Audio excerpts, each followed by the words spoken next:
Welcome back. In 100 AD, the Chinese used rugs, hemps, grasses, and stone mortars to make the first paper. This was a relatively simple process that employed easily sustainable agricultural resources. So sustainable, the method continued on through various cultures, up until the 1800s. Then, mechanization and industrial revolution, as well as higher literacy rates and a greater demand for paper initiated that would later become a part of our environmental sustainability crisis.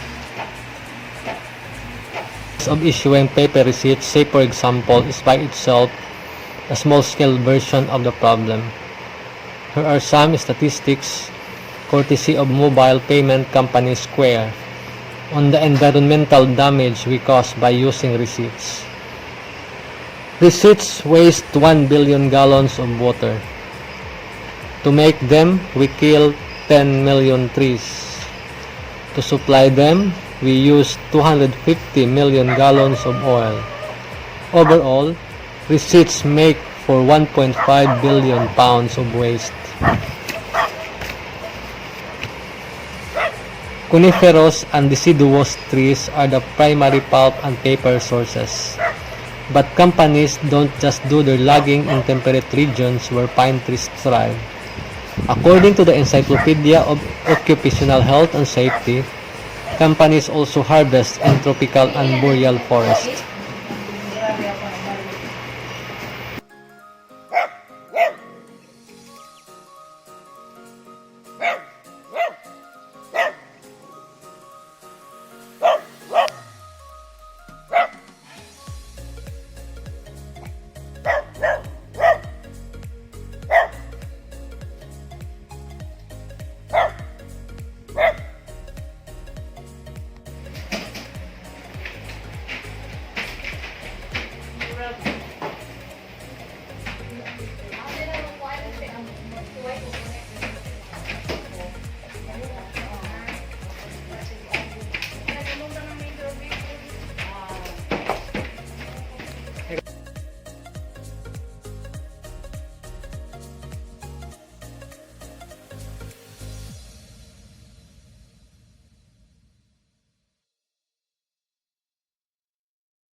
Hoy, di na ibo, oy.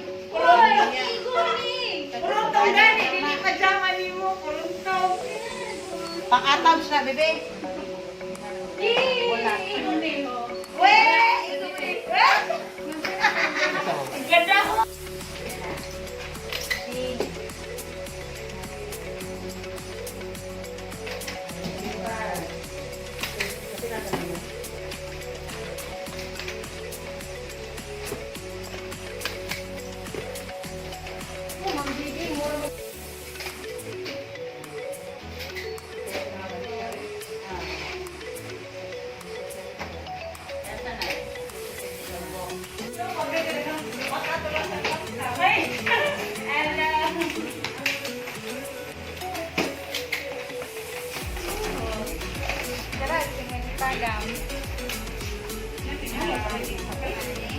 Sige, gamumito na tandaan. Gadali, lagi ko kayo magamak ako budyoy. Oh, ginoo. Nabangi ko gamak pa. Mitse, kapay ahong gamaonon. Mag-research pa. Taman raslas ang mahimo. Lasa, boy.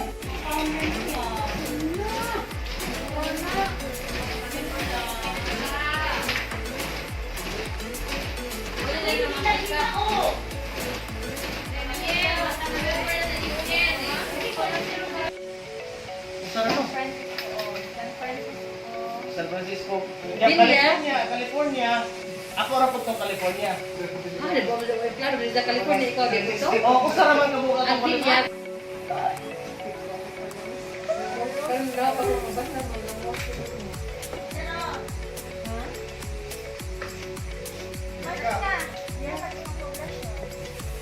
Ano, bakit boring ito distribution na?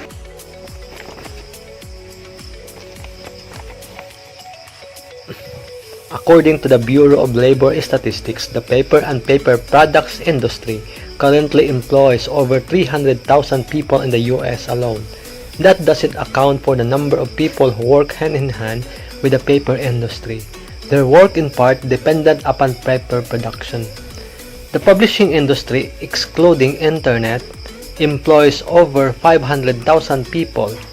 The trucking industry, which transports paper all over the country, employs nearly 500,000.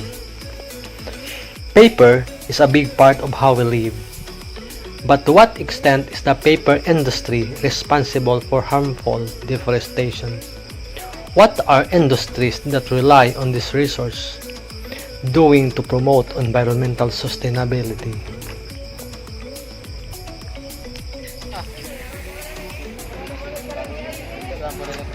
Bye.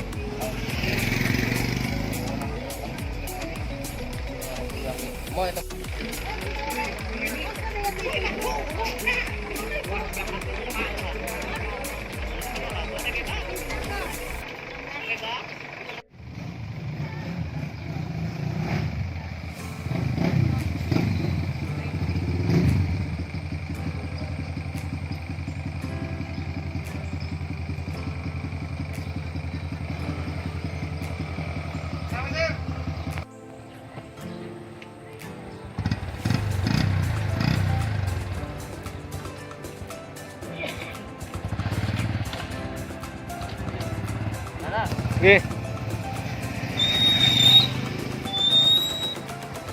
Pagkuan mo, pag buwag mo. Di mo mag-convoy, buwag.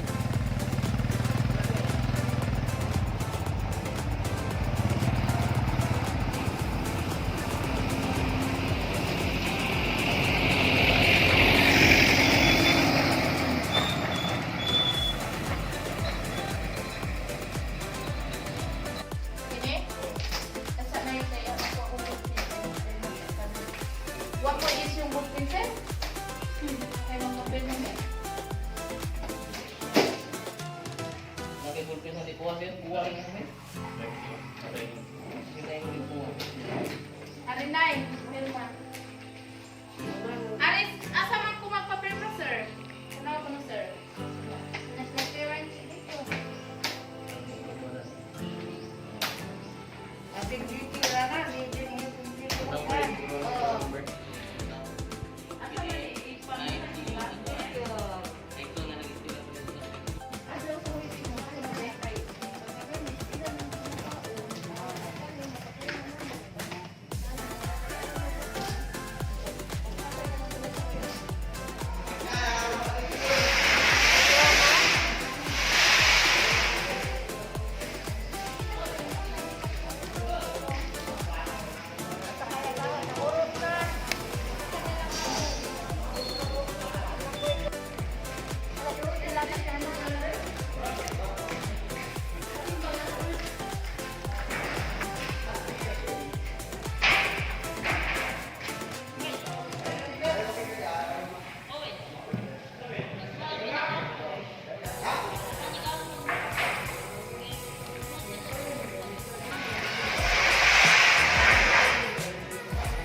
Kaguan yung way munupad eh. Kung dinukudukot na.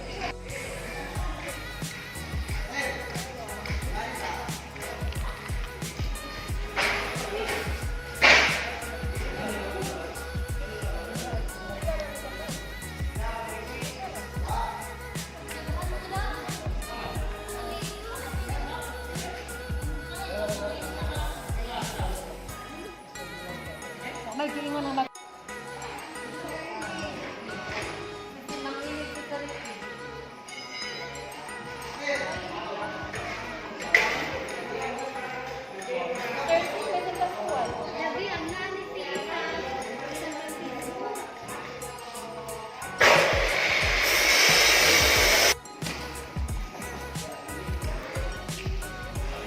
Baka luluoy, luoy.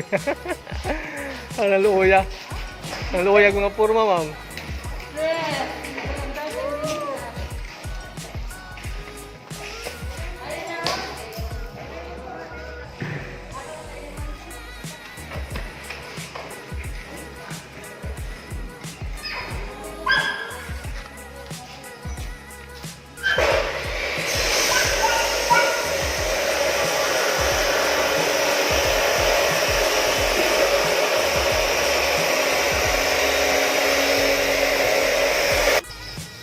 Worldwide, deforestation is estimated to be responsible for about 12% of greenhouse gas emissions. Forests house carbon in wood, leaves, and soil. When loggers and developers cut down forests, carbon dioxide escapes into the atmosphere. A deforested area can't absorb and store any more carbon dioxide. Furthermore, animals and indigenous people who once depended on forests for life can do so no longer.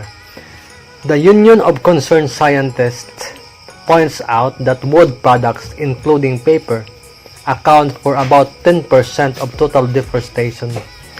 Cattle, soybeans, and palm oil are the major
In the local setting, however, citing its expensive cost and negative impact to the environment, Education Secretary Leonor Briones hopes schools will eventually reduce dependence on modular learning as the country shifts to distance learning approach during the pandemic.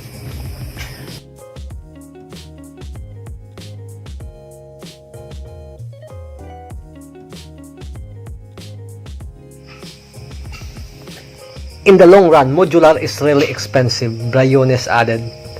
Briones, however, noted modular learning is the preferred mode of parents and students for the distance learning since access to technology and connectivity remains a problem for most of them.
This is what we need now, but it's not the permanent situation, Briones said, adding they hope to gradually move online. Briones said that Filipino students will be left behind in terms of global competitiveness as neighboring countries are using online technology for the remote classes. Modular learning is the backbone of the DepEd's distance learning. Other modes of learning such as online and TV and radio broadcast would supplement the modules. The printing of modules was supposedly the reason why the school opening was postponed yet again. There have been reports that some teachers didn't have copies of the modules weeks before the original date of the school opening. Senator Ralph Recto, an economist, estimated that DepEd would need to print 93.6 billion pages of learning modules for some 21 million public school students for one full academic year. Recto's 93.6 billion pages estimate for the modules was pegged at just 80% of DepEd enrollees needing printed materials, with the rest getting these online. He made his estimations based on 20 pages per subject a week, 8 subjects for 34 weeks to be used by 17.206 million public school students out of the 21.507 million public students enrolled. Whether the total cost is 48 billion or 96 billion pesos or 117 billion. What funds DepEd has at the moment will not be enough, Recto warned. The 93.6 billion pages is small compared to world consumption, but consolidation of such makes a big problem.